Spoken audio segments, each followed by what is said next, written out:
It is now 2024, and I'm going to take a look at how the EV tax credits have changed and how they're going to impact the EV market.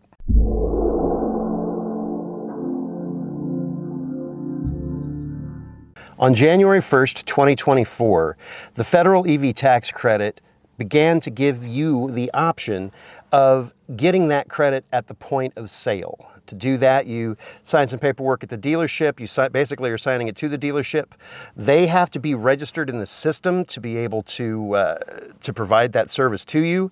After they do their online paperwork and all of that, they get the money from the government within 72 hours. The dealerships have to opt in and they have to create an account, and not every dealership is going to do that, but those that are going to give you an extra incentive.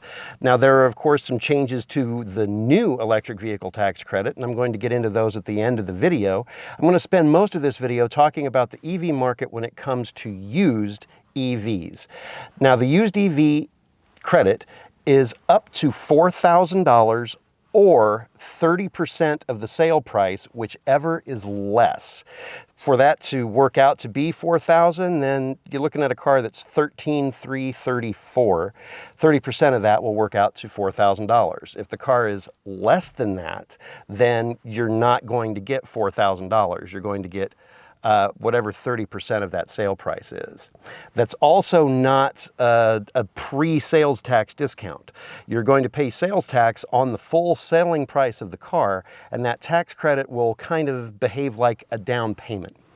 Now, for you to do that, you have to buy it through a dealer. If you buy a used EV, you can, you don't have to do point of sale. You can put it on your taxes for 2024 when you file next year. But most people I'm going to think, are going to go for the cash up front. For the used EV tax credit, the vehicle has to be 2 years old or older from the current model year. So right now it'll be a 2022 and older. The car has to sell for less than $25,000. And according to fueleconomy.gov, they basically list all of the possible ones that could be available. Today is January 3rd, 2024, the day that I'm filming this video, which will probably go up on January 6th, 2024. I did a search on cars.com to see EV availability. This is just a snapshot of what it looked like on January 3rd, 2024, and these numbers will change. In fact, they'll probably change before this video is published. I filtered the list out to show only EVs that were model year 2022 or older and were listed for $25,000 or less. The total number that showed up on my search was 4,858. Now, with used vehicles, you have to be aware of title status, so I filtered out the cars that did not have a clean title, and that dropped the total down to 4,424. Since the point of sale EV tax credit is only available if you purchase the vehicle from a dealer, I filtered out to show only the vehicles on dealer lots. That number was 4,308, the least expensive of which was this Nissan Leaf that was $2,999. However, as you can see at the top of the ad, it's showing that it only has 40 miles of range, which with a Leaf of that age and that mileage can be expected. A lot of the EVs on the list are similar to that. There's a lot of older Nissan Leafs and cars like our Fiat 500e or a BMW i3 or a Volkswagen e-Golf or something along those lines that has a limited amount of range that's really only good for driving around your daily commute, especially if you drive 40 to 50 miles a day, the car could handle it. A lot of folks are going to be wanting an EV with more range, so I filtered down to show only the EVs that had 200 miles of range or more, with clean titles available on dealer lots, and that came to 2,089 EVs available in the US right now, and that includes 52 Chevy Bolt EVs, 1,230 Chevy Bolt EVs, 3 Ford Mustang Mach-es, 91 Hyundai Kona EVs, 116 Kia Niro EVs, 209 Nissan Leafs of the current generation, 152 Tesla Model 3s, 232 Tesla Model S, and 4 Volkswagen ID4s. Now, to show these on price range, I'm going to start with the most expensive and work our way down, because these are 9 different makes and models of vehicles with over 200 miles of range that could qualify for that EV tax credit right now. Of the Ford Mustang Mach-E's, again, I found 3, and they didn't have much of a price range. The least expensive one was $24,495, going up to $24,997. All of these cars go up to $24,994 to $25,000 at their high end. So let's just focus on the lowest price. The Volkswagen ID.4, the least expensive one of those, was $21,998. The Chevy Bolt EUV, there were 52 of them, and the least expensive was $19,776. Of the 116 Kia Niro EVs, the least expensive was $19,200. For the 91 Hyundai Kona EVs, the least expensive was $17,942.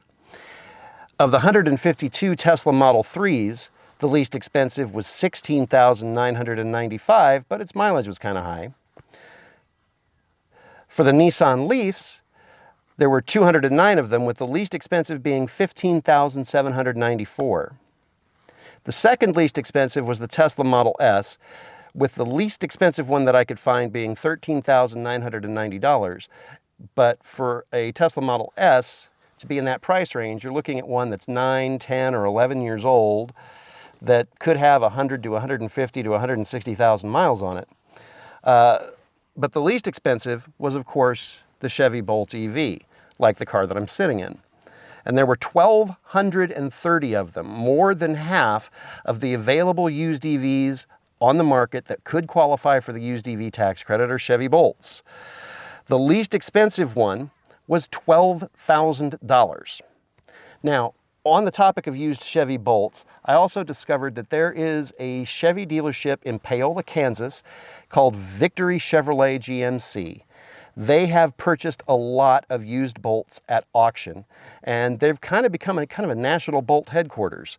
Of the total number of Bolts available, 1,373, that's including those with branded titles, 99 of those Chevy Bolts, 7% of that total number, are at this same dealership in Paola, Kansas, about an hour south of Kansas City.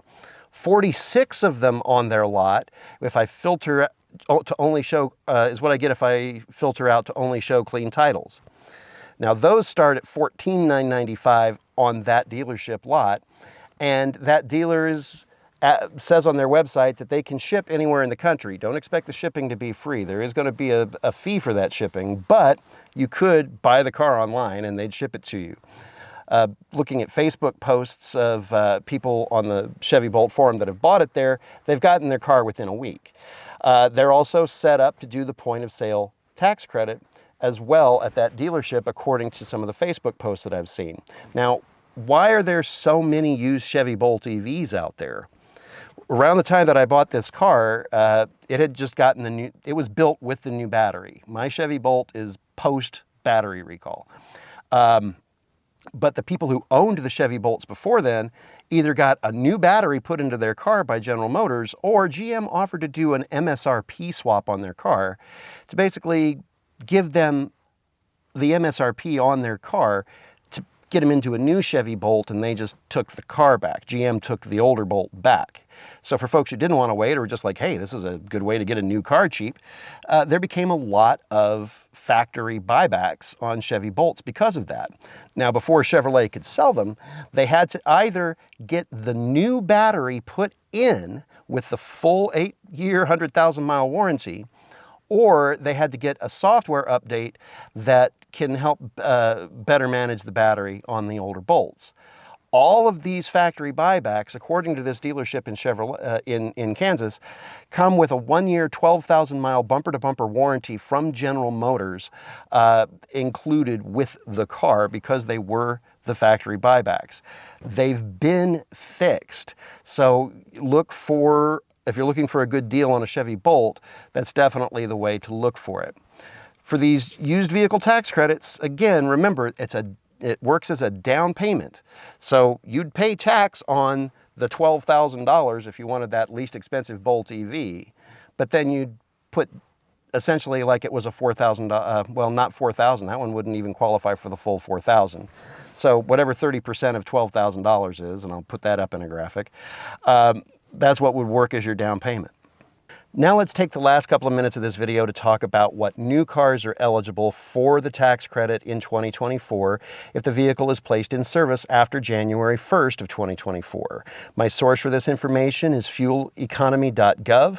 I filtered the list to show only vehicles with the service date of January 1st, 2024 or later. And it showed that there were 4 models of PHEV or plug-in hybrid vehicles that are eligible for the partial tax credit of $3,750. They are the Ford Escape plug-in hybrid, the Jeep Grand Cherokee PHEV 4xe, the Jeep Wrangler PHEV 4xe, and the Lincoln Corsair Grand Touring. The only vehicle, the only make and model of vehicle that is available, that is able to get the full $7,500 tax credit for a plug-in hybrid is the Chrysler Pacifica PHEV. Now let's switch over to full electric or BEVs, battery electric vehicles.